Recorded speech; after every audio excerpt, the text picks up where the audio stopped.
Hello, future engineers. Welcome to my YouTube channel. If you're still new to my channel and you like what I'm doing, please don't forget to share my videos to your friends and to your friends' friends.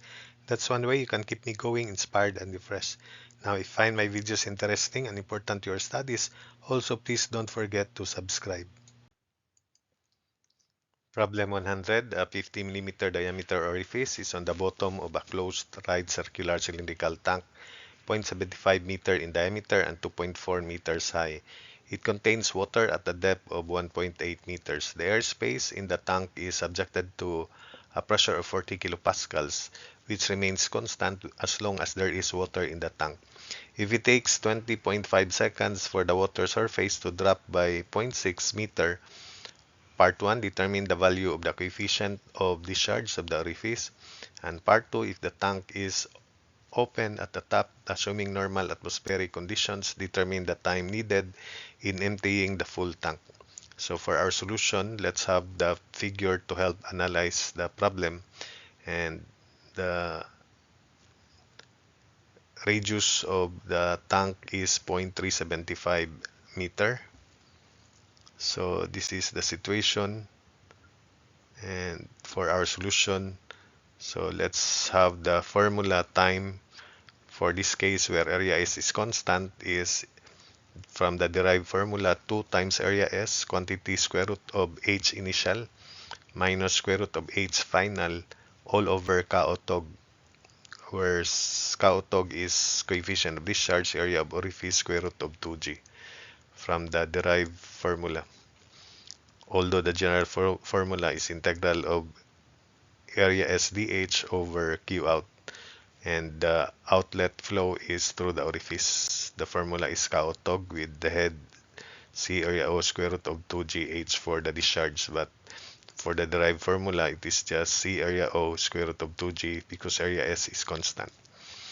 HI is equal to 40 pressure head 40 over specific weight of water plus 2.4, while HF is equal to uh, quantity 40 over 9.81 plus 1.2,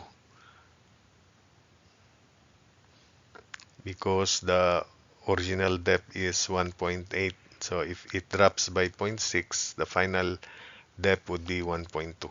So again, the formula for HI is equal to quantity 40, pressure head 40 over 9.81 plus 1.8, and that is equal to 5.8775 meters. And the final head is quantity 40 over 9.81 plus 1.2, and it is 5.2775 meters, where 1.2 is 1.8 minus 0.6 meter after the water surface, or after the depth drops by point, or the water surface drops by 0.6 meter. Substitute into the formula where area S is pi times 0.375 square, so 20.5 seconds equals 2 pi 0.375 square, quantity square root of 5.8775 minus square root of 5.2775 over C pi times 0.025 square root of 19.62 or 2G. So the radius of the orifice is 25 mm or 0.025 meter. So from here, cancel out pi, we can solve for C, and the coefficient of discharge is equal to 0.6297. So we use this coefficient of discharge in answering the second part. If the tank is open at the top, so the pressure is now zero, exposed to the atmosphere, assuming normal atmospheric conditions, determine the time needed in emptying the full tank. So the formula is the same, except that the final head when emptying the full tank is zero, and the initial head is 2.4 meters because it is full. And C is now 0.6297, area of orifice is the same, square root of 2G is the same. So part 2, time equals 2 times area S, quantity square root of HI minus square root of HF over C area O square root of 2G. Substitute 2 times pi quantity 0.375 square quantity square root of 2.4 minus square root of 0 all over 0.6297 pi 0.025 square root of 19.62. Cancel out pi, then the result would be in seconds, and the answer is equal to 249.9 seconds. Problem 101. A tank in the shape of a frustum of a cone is 1.5 meters high. The angle formed between the slanted surface of the cone is 60 degrees. The diameters of the tank and the orifice on the bottom are 2 meters and 75 mm respectively. If the coefficient of discharge is 0.6, determine the time it takes to lower the water surface by 1 meter from full. So for the solution, let's have the figure to help analyze the situation. We have a frustum of a cone, and the angle between the slanted surface of the cone is 60 degrees. That's why the angle that one slanted end makes with the vertical is half of 60, so 30 degrees. And we have a 75 mm diameter orifice on the bottom. The radius of the cone on the bottom is 1 meter also, as for the diameter is 2 meters. And the height is 1.5. So let's have our strip, and the radius of the strip is in general x, and the head over the orifice at that time instant is also a variable, so call that h. Let's express the radius in terms of x because the area of the surface is pi x squared, and the general formula for the time it takes to lower the surface from one level to the other is integral from h initial to h final of area S dh all over q out, which is in this case q through the orifice, and it is kautog. C area O square root of 2gh. Now, from the figure, x is equal to 1 plus this radius here, and we will call that radius as x sub 1. So this is the differential head, and the formula for the time it takes to lower the surface from one level to the other is integral from h final to hi of area S dh all over q out. And q out is q through the orifice, which is just kautog. So area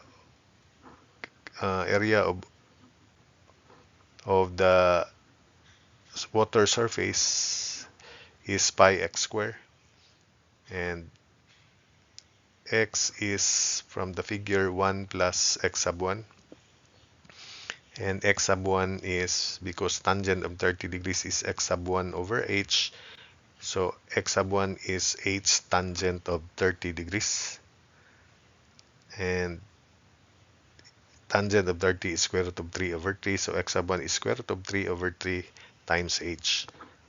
So substitute into the formula, and QO is, remember, C area O square root of 2gh or kautog.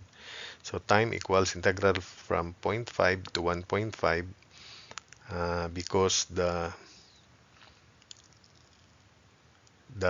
question is determine the time it takes to lower the water surface by 1 meter. Its initial head is 1.5, and the final head after dropping 1 meter is 1.5 minus 1 is 0.5. So the final head is 0.5. So that's why we have 0.5 here. So pi x1 square. So x1 is 1 plus square root of 3 over 3h quantity square dh over kautog. So coefficient of discharge is 0.6.